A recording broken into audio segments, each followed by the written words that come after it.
Kedysi bol pýchou štrbského plesa a výkladnou skriňou tatranských liečební. Dnes desí turistov.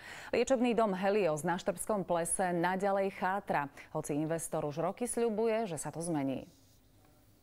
Liečebný dom Helios, kedysi pýcha tatranského kúpeľníctva. Dnes, veď posúďte sami, turisti bývajú pohľadom na tieto liečebné kúpele poriadne šokovaní.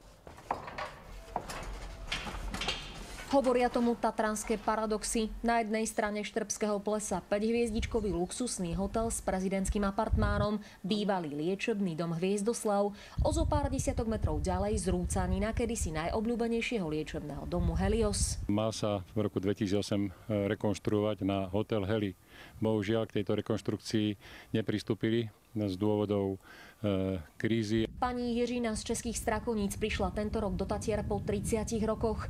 Naposledy bola na Štrbskom plese v roku 1980 ako kúpeľný hosť práve v liečebnom dome Helios. Když jsem viděla tu ruinu, tak bych plakala. To byly špičkový lázně a to mě strašně zklamalo. Investor avizuje rekonštrukciu už niekoľko rokov. Z Heliosu by mal byť podľa plánov rodinný wellness hotel s kúpeľnými službami. Koľko to bude stáť, či investor má peniaze a kedy sa začne robiť, zatiaľ nie je jasné.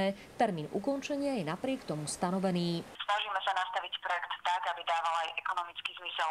Veríme, že by Helios mohol začať fungovať koncom roka 2015. Sme utvrdzovaní, že naozaj tento rok už investor tento objekt začne rekonštruovať. Starosta Štrby už počul prísľubov niekoľko. Veriť začne, až keď tatranský Helios vystúpi zo svojho tieňa. Jedno je ale isté, o kúpeľoch na Štrbskom plese už hovoriť nemôžeme. Buď zanikli, alebo sa zmenili na hotelové komplexy. Ivana Radkovská, RTVS.